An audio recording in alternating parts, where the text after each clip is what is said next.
Hi students, this is Suchadatta teaching economics to class 11 and we are on the statistics book and with the second chapter collection of data. We have been reading that economics is a study of money, finance and statistics is a part which depicts this in the form of values, numbers.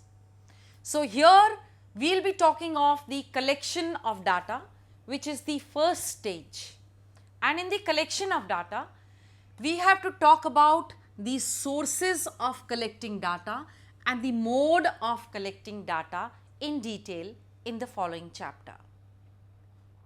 Before I start doing that, just understand few terms, and those are variables and data and the values.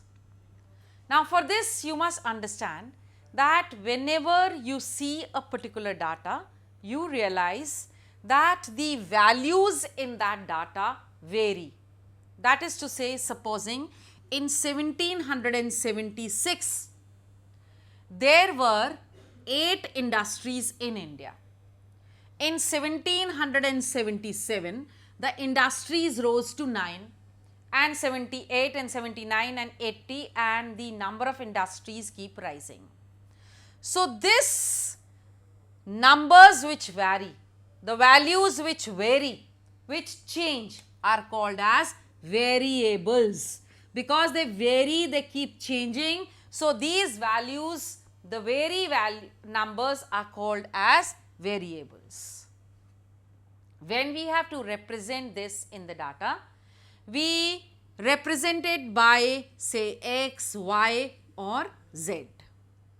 Now, the values of the variables like 8, 9, 10, 11 are called as the observation, and these observation together form the data.